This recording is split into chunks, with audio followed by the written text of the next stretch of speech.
Hey ladies, why do some relationships feel like you're giving your all, yet still end up feeling alone? Let me tell you a secret. It's not always about how much love you give, it's about how you love. Let's break down the 5 rules of truly loving a man, not from a place of pressure or performance, but from a place of confidence, awareness, and real emotional connection. Rule number 1. Learn to love through partnership. Too many women step into love believing they must either give everything or protect everything. The result? A constant tug of war between exhaustion and resentment. But the truth is, lasting love isn't a performance. It's not a service. It's a partnership, a shared emotional terrain where both people meet each other in the middle, again and again, with open hands and honest hearts. Real partnership means seeing each other not as providers or dependents, but as equals. It means both of you contribute energy, affection, time, thought, and respect. Not always in the same ways, and not always in equal amounts, but both of you show up. It's not about tallying who did what. It's about knowing, deeply, that both of you want to give because the connection matters to you both. Now, let's talk about the infamous coffee date. You meet a guy. He seems nice. There's chemistry, good conversation, a little spark in the air. The check arrives, and he gently says, "Wanna split it?" And suddenly, your brain goes into high alert. Wait, what? Is this guy for real? I got dressed up for this. He asked me out. How dare he? But take a breath. What if this isn't about the bill at all? What if, in that moment, he's looking not at your wallet, but at your worldview? He's silently asking, is she here to be spoiled, or to build something? You see, splitting the check isn't always about money, it's a small, subtle window into mindset. He's trying to find out, is this woman coming into the relationship expecting to be served? Or is she someone who believes in mutuality? Not because she has to pay, but because she chooses to stand beside someone, not beneath or above him. It's easy to scoff and say, well, a real man pays. But here's the twist. A real man wants a real woman, and that means someone who understands the power of giving and receiving.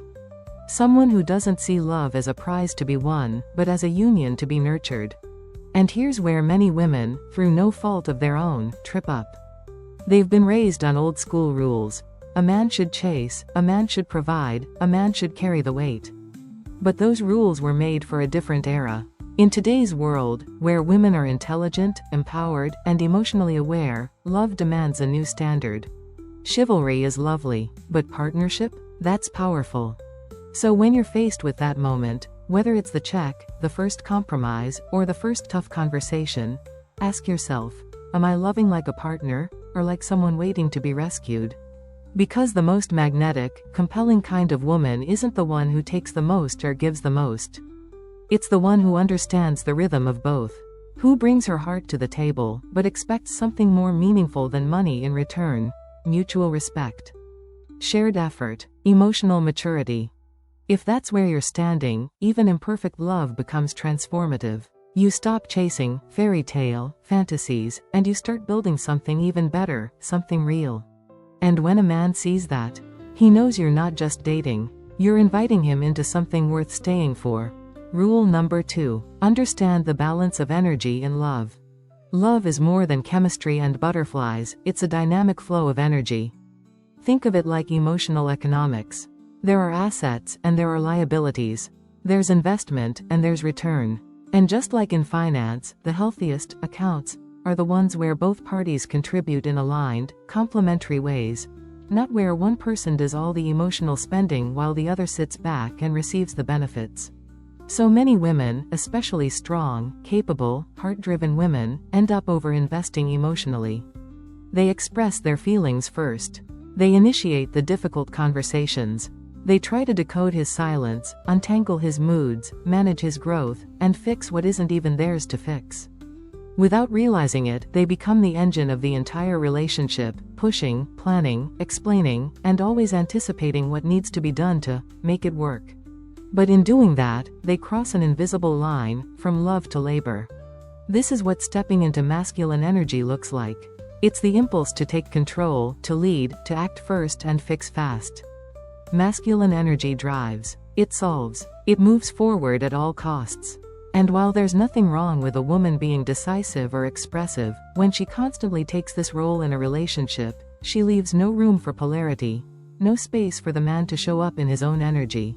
Here's where it gets interesting. Feminine energy is not weak.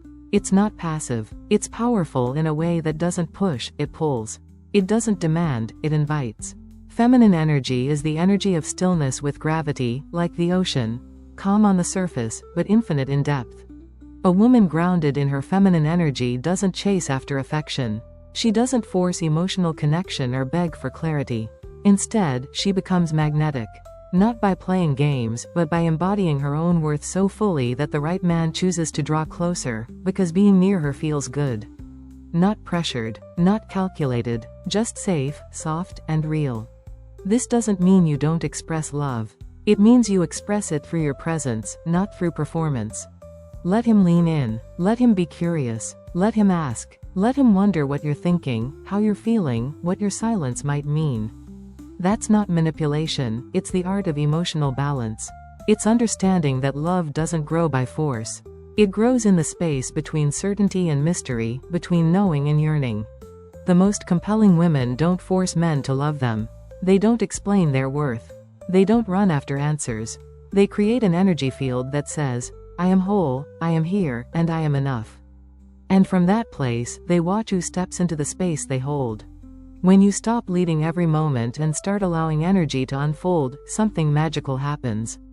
A man begins to rise, not because you pushed him to, but because he wants to meet you where you are. That is the balance. That is the dance. And that, ladies, is when love stops feeling like a job, and starts feeling like joy. Rule number 3. Keep your personal boundaries. Falling in love can feel like a beautiful blur. You start finishing each other's sentences. You laugh at the same things. You can't remember the last time you checked your phone because, for once, you're fully present with someone who makes the world feel electric. It's intoxicating, and it's easy to believe that the more you fuse your life with his, the stronger your bond will become. But here's the quiet truth. The moment you give up too much of yourself in the name of this, something essential begins to dissolve. Not your love, but your identity. And once that starts to fade, so does the very spark that made him fall for you in the first place. Yes, love means intimacy. Yes, it's about building a shared life. But it should never come at the cost of your inner world. You are not half of a whole. You are a whole human being bringing your fullness to the table. Without boundaries, without personal time, personal goals, personal dreams, you risk disappearing inside your own relationship. And no matter how much someone loves you, no one can stay attracted to a ghost of the woman they once knew. Picture this. A woman falls in love, gets married, and hears the familiar line, "You don't need to work anymore. Just focus on the home. I'll take care of everything." And at first, it might feel flattering, safe, even luxurious. But soon, she finds herself orbiting around his schedule, his career, his needs. Her days become filled with routines that don't belong to her. Her voice softens. Her ambitions dim. She begins to live his life instead of her own. And slowly, something shifts. Not only within her, but within him. Without realizing it, he starts to lose the very respect that love needs to survive. Not because she's weak, but because she's no longer a partner. She's become an extension of his world, not a woman with a world of her own. To keep a relationship alive, you have to maintain interest. And interest doesn't grow from constant closeness or endless agreement. It grows when two people are evolving, separately and together. When your partner sees you light up talking about your passion project, hears the laughter in your voice after a night out with your friends, or watches you commit to something bigger than both of you, he feels drawn to you. Not because you're his, but because you're you. That's why your boundaries aren't barriers, they're invitations. Boundaries say, this is where I end and where you begin, and I want to meet you at that edge again and again. They keep the mystery alive, the respect intact, the love energized. You're not retreating from the relationship, you're feeding it with the parts of you that existed long before he arrived.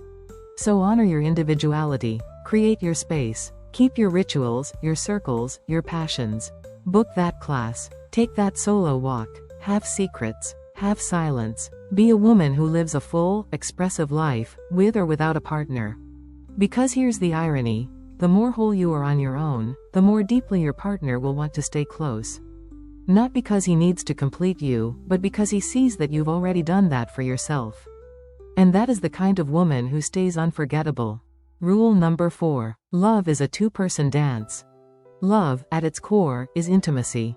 Not just physical closeness, but emotional exclusivity, the kind of trust that says, what's shared between us stays between us. A healthy relationship is like a tango, two people moving in rhythm, matching each other's energy, navigating both tension and tenderness in perfect synchrony. No one else is on the dance floor. No one else hears the music in the same way. It's personal, powerful, and completely private. But in real life, it rarely stays that way. Slowly, without meaning to, more people find their way into your sacred space. A child cries, and he's first in line. Your mom calls, and suddenly, she knows the details of last night's argument. A best friend drops by, and you vent, because that's what girlfriends are for, right? Before you realize it, you've dragged your relationship out of the bedroom and into the town square. Now imagine love like a shared bed. Just you and your man, under the covers, warm, vulnerable, completely yourselves. 4 feet stick out, 2 yours, 2 his. That's it. But if your emotional attention starts drifting, toward the kids, toward your friends, toward people who weren't invited, you start letting others climb under those covers too. First, it's a mother-in-law's opinion. Then a friend's judgment. Then your coworker's advice. And suddenly, it's crowded. Uncomfortable. No longer intimate. This isn't just about oversharing. It's about emotional loyalty. When we invite others into our relationship's private corners, we split our allegiance. We dilute the trust. And over time, that leakage erodes the foundation of intimacy. Because what was once sacred now feels exposed, scrutinized, and judged. And nothing beautiful survives under constant outside pressure. Your partner is not a community project. He's not a subject for public debate. He's not your therapist's full-time case study or your group chat's evening entertainment. He's your equal, your mirror, your chosen companion in the dance. And that partnership deserves discretion, reverence, and protection. This doesn't mean you can't have support systems. It means you don't outsource the emotional responsibility of your relationship. You don't put your partner on trial before your girlfriends. You don't seek validation from outsiders for what should be discussed behind closed doors. Real relationship ecology is about protecting the energy you've built together. It's about understanding that love thrives in warm, private spaces, not in spotlights. In practice, this means pausing before you pick up the phone to complain. It means speaking to your partner instead of about him. It means honoring the emotional boundaries of your relationship and refusing to let the outside world define what goes on inside. Because here's the truth. The fewer people you let into your relationship, the stronger it becomes. Not because you're hiding something, but because you're guarding something worth protecting. So choose privacy over performance. Choose intimacy over input. Choose to be one half of a powerful, two-person dance, where the music is yours, the rhythm is sacred, and no one else is allowed on the floor. Rule number 5. Love is how you treat him. Love isn't a feeling, it's a decision. A daily, deliberate choice in how you show up for another human being. Sure, in the beginning, love feels like a whirlwind. Your heart races when he walks into the room. You find meaning in every text, every glance, every accidental brush of the hand. It's electric, magical, addictive. But real love? That's something deeper. It's not the fireworks, it's the firewood. It's the quiet, steady flame that stays lit not because it's exciting, but because it's tended. That flame is kept alive through respect, through care, and through how you treat the man you've chosen to walk through life with. It starts with presence, with listening, not just to his words, but to his silences. It's knowing the difference between when he needs encouragement and when he needs peace. It's noticing the tired in his eyes when he doesn't say a word. Real love pays attention. It doesn't just expect to be seen, it sees. And what it sees, it values. You can't claim to love someone and constantly speak to them like they're less.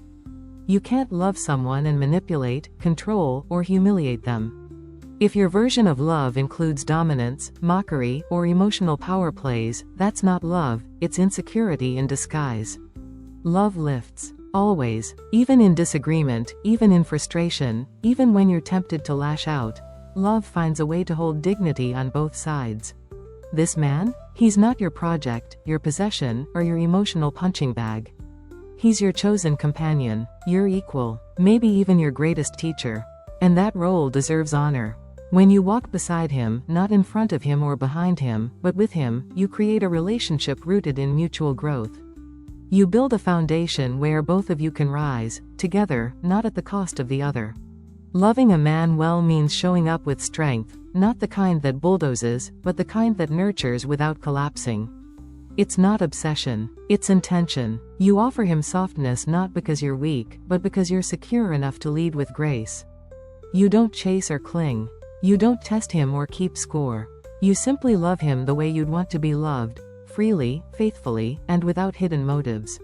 Because here's the truth few people tell you, real love isn't loud. It doesn't have to prove itself with grand gestures or dramatic declarations. It shows itself in the quiet moments. The way you hand him his coffee, the way you touch his arm when he's discouraged, the way you speak about him when he's not in the room. Those small moments? They're everything. So ask yourself, not, do I love him, but, how do I treat him? If you want to be a woman whose love endures, let your love be the safe place he returns to, not the storm he's trying to survive. Let it be steady, honest, and generous. Let it be respectful, not only when he's strong, but especially when he's not. That's what real love looks like. It's not a fairy tale, it's a practice. A practice of devotion, offered not from fear or need, but from power, presence, and deep emotional maturity. And that kind of love? That's the kind that lasts. If this resonated with you, don't forget to like the video, subscribe, and check the description for more insights on love and relationships. Because becoming the kind of woman who truly understands love, that's the most powerful thing you'll ever do.